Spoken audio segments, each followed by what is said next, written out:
বাবা, তুমি নীরার জন্য যে কাল একটা জামা এনেছিলে, আমাকেও তেমন একটা জামা এনে দিও। বিরক্ত চোখে একবার মেয়েটার মুখের দিকে তাকালাম। মাত্র অফিস থেকে এসে ফ্যানের নিচে বসেছি, তার মধ্যে এসে ঢং শুরু করেছে। আমি ধমক দিয়ে বললাম, ওকে এনে দিয়েছি বলে তোকেও দিতে হবে? হিংসুটে তো ভালোই হয়েছিস। মেয়েটার চোখ দুটো ছলছল করে উঠল, মুখটা নিচু করে বলল, না মানে বাবা, আমার জামা যে দুটো আছে সেগুলো ছিঁড়ে গেছে, আর পরা যাচ্ছে না। কালকে নীরার জামাটা বেশ ভালো লেগেছিল, তাই আর কি। আচ্ছা যা এখন, কালকে আসার সময় ফুটপাত থেকে একটা নিয়ে আসবো নে। কানের কাছে আর ঘ্যান ঘ্যান করিস না। চলে গেল মেয়েটা। আমি আবারও বালিশে হেলান দিয়ে বসলাম। আমার প্রথম ঘরের মেয়ে আসল। আসলের মায়ের সঙ্গে আমার বিয়েটা হয়েছিল পারিবারিকভাবেই। দেখতে সাধারণ একটা মেয়ে ছিল চারুলতা, তবে মায়াবী ছিল খুব। সব দিকে সমান খেয়াল রাখতো। বিয়ের 2 বছর পর আসল জন্ম নিল।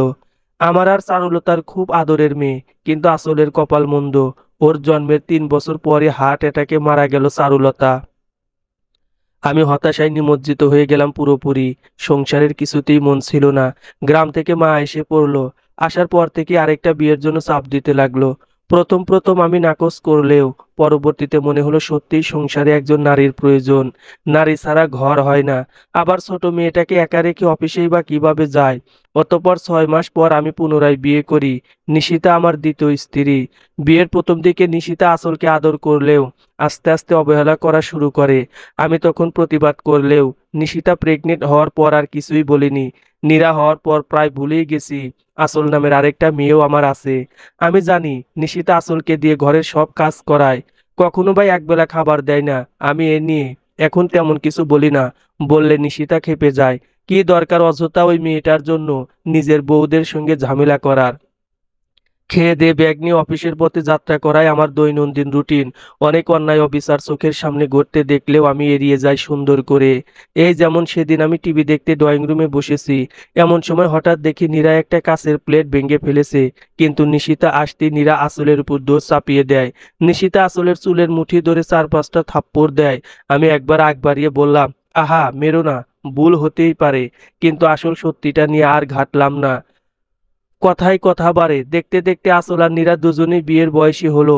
আসল যেহেতু বড়, তাই স্বাভাবিকভাবেই ওর জন্য একটা উচ্চ পরিবার থেকে সম্বন্ধ এলো। কিন্তু নিশিতার মা আসলের পরিবর্তে নীরার জন্য বিয়ের কথা উঠালো। লোকেরা প্রথমে দোনা মোনা করলেও পরে নীরাকেই নিল। ধুমধামে বিয়ে হলো। লাখ লাখ টাকার আয়োজন। সঙ্গে মেয়েকে ভারী স্বর্ণের হার দিয়ে ভরে ফার্নিচার সহ পাঠিয়েছি। মেয়ে সুখেই আছে রাজরানীর মতন। আসলের বিয়ে নিয়ে কখনো মাথা ঘামাই না। একবার কথা তুলেছিলাম, অবশ্য নিশিতা ধমকে বলল, দেখো আজকাল কাজের বুয়া পাওয়া চারটিখানি কথা নয়। মেয়েটা আছে যতদিন আমি একটু আরামে থাকতে পারবো। হয়তো আমার বলা উচিত ছিল, সারা জীবন তো আয়েশই করে গেলে, আর কত চলবে। কিন্তু না, এবারও আমি নিঃশব্দে প্রস্থান করলাম। আমার কি বলার। মাস শেষে আসলের হাতে 1000-2 টাকা ধরিয়ে দিয়েই আমার দায়িত্ব শেষ। পড়াশোনা তো করছেই, আমার আবার কিসের এত চিন্তা, নিজেরটা নিজেই করতে পারবে। একদিন অফিস থেকে এসে শুনি আসল নাকি হোস্টেলে উঠেছে, সেখানেই নাকি খেয়ে পরে নিজের মতো থাকবে। নিশিতা যদিও দিন কয়েক হা হুতাশ করে গালিগালাজ করে মেয়েটাকে, তবে আমি কিছু বলি না। কেটে যায় বছরের পর বছর। উইকেন্ডের দিনে আমি চশমা চোখে দিয়ে আমার একটা বই খুঁজতে খুঁজতে আসলের জন্য বরাদ্দ করা সিলেকোঠার মতো ঘরটায় এসে গেলাম। হুট করেই আমার মনে হলো, এই ছোট কুঠুরি ঘরটায় কিভাবে দিন রাত্রি থাকতো আসল। 2 মিনিট থাকতেই দম বন্ধ হয়ে যাচ্ছে। যাকগে, আমি বই খোঁজার জন্য ছোট টেবিলটায় হাত দিলাম। কোথা থেকে যেন ধুলো মাখা মলিন একটা পোকায় খাওয়া ডায়েরি বেরিয়ে এলো। ভ্রু কুঁচকে ডায়েরিটা হাতের মাঝে নিলাম। ডায়েরিটা খুলেই আমি যা দেখি, আমার হৃৎপিণ্ডটা কেঁপে ওঠে। চোখ দুটো আমার ঝাপসা হয়ে গেছে। এক অন্তর্দহনে আমার বুকের বাঁ পাশটা ঝাঁঝরা হয়ে যাচ্ছে। ডায়েরিটা আসলের। প্রথম পৃষ্ঠাটা খুলতেই দেখি কাঁচা কাঁচা হাতের লেখা, আমার বাবা সুপারম্যান। বোঝাই যাচ্ছে লেখাটা লেখার সময় ওর বয়স খুব কম। নতুন নতুন লেখা শিখেছিল তখনকার। আমার ভিতর থেকে চট করে একটা প্রশ্ন জেগে উঠলো, আচ্ছা আসল কার কাছে লেখা শিখলো? একটা ভালো টিচার আমি তো রাখিনি। প্লেতে ভর্তি হয়ে স্কুল থেকেই বোধহয় শিখেছিল। আমার কি উচিত ছিল না মা ছাড়া মেয়েটাকে নিজের হাতে অক্ষর বুনন শেখানো? প্রথম পৃষ্ঠার পরে আরো এমন কত শত চিন্তা ভাবনার কথা লেখা। কখনো রাগ অভিমান ভালোবেসেও অনেক কিছু লেখা। হঠাৎ একটা পৃষ্ঠায় আমার চোখ আটকে গেল। আমি বিরামহীন পড়তে শুরু করলাম, তুমি খুব পচা বাবা, আমাকে একটু আদর করো না। একটুও ভালোবাসো না। কি হয় আমাকে আদর করলে? বাবা, নতুন মা আজ আমাকে খুব মেরেছে, আমার হাত পুড়ে গেছে।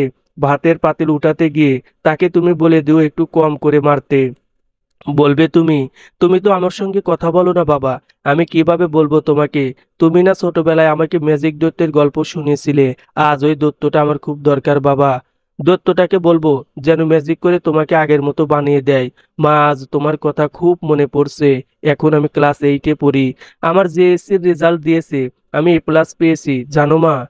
সবার বাবা মায়েরা সন্তানের রেজাল্টে খুশি হয়ে এলাকায় মিষ্টি বিতরণ করছে।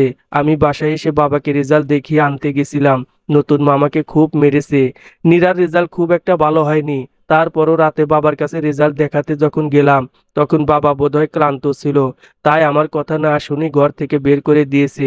নীরার জামাটা দেখে আজ আমার ইচ্ছে করছিল একটা ভালো জামা পরতে।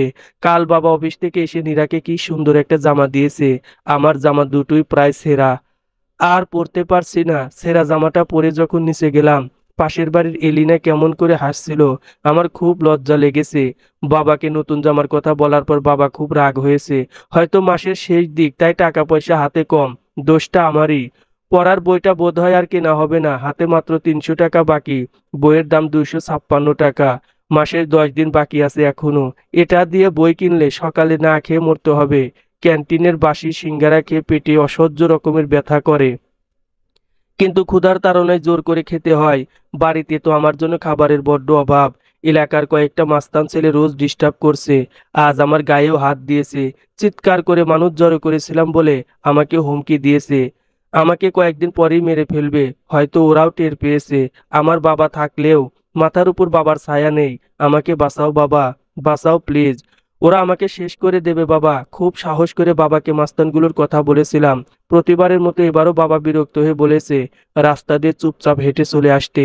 নতুন মা তো বলেই ফেলেছে আমার আর পড়াশোনা করার দরকার নেই।